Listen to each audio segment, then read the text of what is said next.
오빠.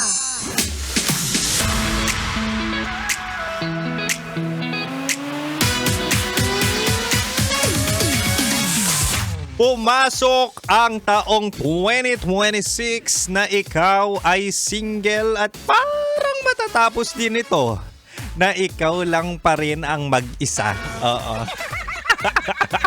Diba? Na parang minsan nararamdaman mo na yan eh. Buka na pa lang ng taon ay talaga nga namang parang maalat-alat na ang love life mo.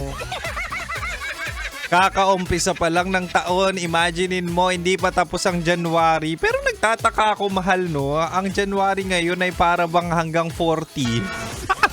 Ang tagal matapos sa January. Anyway, going back, bigla lang akong nagka-realization na minsan sa pagpasok ng bagong taon ay talagang nga namang nararamdaman mo na magiging busy ka na naman sa career, tapos sa ibang bagay, pero hindi kailanman sa love life.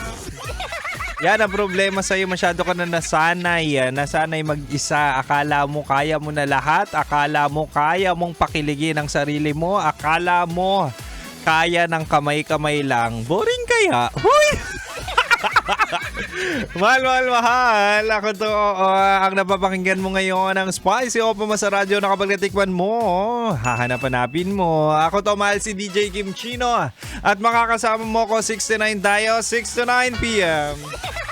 Diba nga, 6 to 9 p.m. ako ang iyong malalasap, ako ang iyong makakakwentuhan. Kung ikaw man ay nandyan sa inyong shop, laundry shop man yan, diba? O di kaya ikaw ay nagdadrive, o di kaya ikaw ay nagko-commute at nata-traffic ngayon, wag ka nang malungkot. Wag ka mag-alala kasi nandito naman ako. Oo, makakasama mo ko at pag-usapan natin ang iyong pag-ibig kahit na ikaw ay single. Ito kadalasan sa inyo, wala na nga kayong love life, pinahayaan nyo pang hindi kayo nagsha-shine, hindi kayo blooming. Kaya ako, concerned talaga ako ngayon sa ating Chinitok Self-Love Edition. Bibigay ko ang 3 paraan na paano maging blooming kahit na single ka. Ito yung sinasabi natin na mahal. Alalahanin mo na ikaw na lang yung magmamahal sa sarili mo, and please make sure na talaga nga namang mini-maintain mo rin ang iyong figure or itsura. Diba? Paano ka magkakajowa niyan kung sarili mo hindi mo naaalagaan? Diba? Eto lang nga, mahal. Una, para mag-bloom ka or maging blooming, ay talaga nga namang i-date mo ang sarili mo. Kung pupunta ka ng coffee shop, ano pa ba? Kung gusto mong mag-karaoke mag-isa, mag-samgyupsal, di ba? Kapag kaya mong pasayahin ang sarili mo, ibang level ang aura mo at talaga nga namang mapapasabi sila, hala, parang may dilig ka kahit single ka. Ganun yung aura kapag dinedate mo yung sarili mo, 'di ba? Kaya ka nga nagtatrabaho, kaya ka nga nag-iipon, para kanino? 'Di ba wala ka namang love life, wala ka namang partner, wala ka namang anak. So might as well gastusan mo yung sarili mo, i-date mo, 'di ba? Para mag-bloom ka naman. Yan ang hirap sa inyo, ipon kayo ng ipon, anong gagawin nyo sa pera? Hindi nyo naman masasama yan sa hukay. Huy!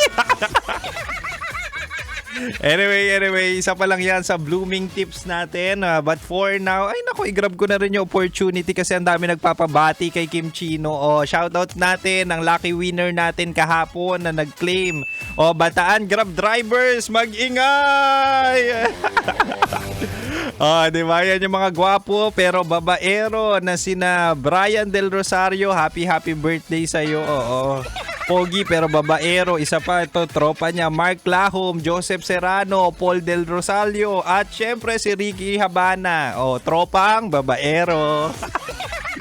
Shoutout din natin ang buong Barangay Council ng Pinagbuhatan, Pasig. Shoutout sa inyo, pagkabait-bait nyo, sila Ma'am Angie, si Ma'am Marge, Ma'am Ana, pati na rin si Kagawad Tony. Shoutout sa inyo. Eto pa, meron pa sila Elena, JGMD Medical Clinic, dyan din yan sa Pasig. Shoutout sa inyo, pati na rin kay Ma'am Pe. Dyan naman yan sa South Caloocan, 'di ba? Nauubos ang ininga ko. Sa dami ng nakikinig sa inyo, 69. Gustong-gusto nyo yung 69 natin, no? 6 to 9 p.m. Anyway, balik na tayo sa Rakrakan Music, mahal. At dito ka lang sa 90.7 Love Radio. Kailangan pa bang i-memorize yan? Basic. Metro's number